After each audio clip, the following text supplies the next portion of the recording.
എന്ന് പറഞ്ഞാൽ ലോകത്തിൽ ഇത്രയധികം ആളുകളുടെ സുവിശേഷം അറിയിച്ച ഒരു വ്യക്തി ഇന്ന് ജീവിച്ചിരിപ്പില്ല. അത്രയ്ക്കധികം ലക്ഷക്കണക്കിനല്ല കോടിക്കണക്കിന് ആളുകളോട് സുവിശേഷം അറിയിച്ച ഒരു വ്യക്തിയാണ് ഡോക്ടർ ബില്ലി ഗ്രാം. അദ്ദേഹത്തിൻ്റെ ഒരു സഹപ്രവർത്തകനാണ് ഇവിടെ ഇന്ന് നിങ്ങൾ പത്രത്തിൽ നിന്നൊക്കെ വായിച്ച് മനസ്സിലാക്കിയല്ലോ.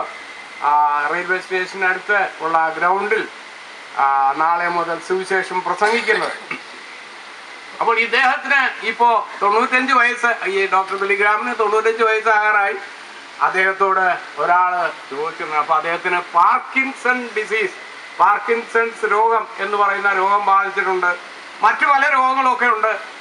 അപ്പോൾ അദ്ദേഹത്തോട് ഒരാൾ ചോദിച്ചു, മകൻ ഇത്രയും ഒക്കെ കർത്താവിന് വേണ്ടി അധ്വാനിച്ചു, ലോകത്തിന്റെ എല്ലാ രാജ്യങ്ങളിലും പോയി സുവിശേഷം പ്രസംഗിച്ചു, ഇതൊക്കെ ചെയ്തിട്ട് ദൈവം എന്താ സഹോദരന് ഈ പാർക്കിൻസൺസ് രോഗവും മറ്റു രോഗങ്ങളും ഒക്കെ അനുവദിച്ചത്? അതൊരു ക്രൂരമായ കാര്യമല്ലേ എന്ന് അദ്ദേഹം അതിന് പറഞ്ഞ മറുപടി വളരെ ശ്രദ്ധേയമാണ്. അദ്ദേഹം പറഞ്ഞു, ഞാനത് അങ്ങനെ ചിന്തിക്കുന്നില്ല, അങ്ങനെയല്ല ഞാൻ ചിന്തിക്കുന്നത്.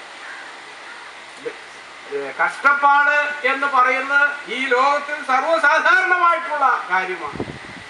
അത് എനിക്കും അനുവദിച്ചു എന്നുള്ളത് മാത്രമേ ഉള്ളൂ. അല്ലാതെ ദൈവം ഒരു ക്രൂരമായിട്ടോ അല്ലെങ്കിൽ കഠിനമായിട്ടോ എന്നോട് എന്തെങ്കിലും ചെയ്തു എന്ന് ഞാൻ ഒരിക്കലും ചിന്തിക്കുകയില്ല എന്ന് അദ്ദേഹം പറഞ്ഞു. അപ്പോൾ പല ആളുകളും അതോട് ചേർത്ത് അദ്ദേഹം പറഞ്ഞു, പല ആളുകളും ഇങ്ങനെയുള്ള പ്രശ്നങ്ങളൊക്കെ വരുമ്പോൾ അവര് ദൈവത്തോട് വിരോധം ഹൃദയത്തിൽ ഉണ്ടാകുകയും ദൈവത്തോട് മത്സരിക്കുകയും ഒക്കെ ചെയ്യാറുണ്ട്. അങ്ങനെയുള്ള ആളുകളെ എനിക്ക് തന്നെ അറിയാം. എന്നാൽ നിങ്ങൾ ആരും ഒരിക്കലും അങ്ങനെ ചെയ്യരുത്. പ്രിയ വിൻസെന്റിനെയും ബേബിയെയും മറ്റ് ബന്ധപ്പെട്ട എല്ലാവരെയും എനിക്ക് ഓർപ്പിക്കുവാനുള്ളത്, ദൈവം എന്തുകൊണ്ട് ഇങ്ങനെ ഒക്കെ ചെയ്തു എന്നുള്ള നിലയിലുള്ള ഒരു മത്സര ചിന്ത ഒരിക്കലും നിങ്ങളുടെ മനസ്സിൽ ഉണ്ടാകരുത്. കാരണം ദൈവം നിങ്ങളെ സ്നേഹിക്കുന്നു, കർത്താവ് നമ്മെ എല്ലാവരെയും സ്നേഹിക്കുന്നു, അവന്റെ സ്നേഹത്തിന് യാതൊരു കുറവുമില്ല. പ്രിയപ്പെട്ടവരെ, ഇതിന്റെ ഉദ്ദേശങ്ങൾ എന്തൊക്കെയാണ്? ഇതൊന്നും നമുക്ക് കൂടുതലായിട്ട് അറിയാൻ പാടില്ല. ഇപ്പോൾ ഒരു കാര്യം വളരെ സ്പഷ്ടമായിട്ട് നമുക്ക് ഓർക്കാൻ കഴിയുന്ന, ഈ ശോഭയ്ക്ക് മക്കളില്ല എന്നുള്ളത് നിങ്ങൾക്കറിയാം. മക്കളില്ലാത്ത എന്താണ് എന്ന് അനേകവട്ടം പ്രിയ വിൻസെന്റും മറ്റ് ഉള്ളവരും ഒക്കെ ചിന്തിച്ചിട്ടുണ്ടായിരിക്കും. എന്നാൽ ഇപ്പോൾ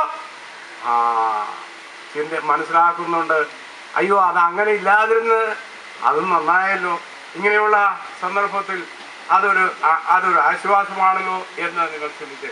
അപ്പോൾ പ്രിയപ്പെട്ടവരെ, ദൈവം നമ്മുടെ ജീവിതത്തിൽ ചെയ്യുന്ന സകല കാര്യങ്ങളും അവിടുത്തെ സ്നേഹത്തിൽ നിന്നാണ്.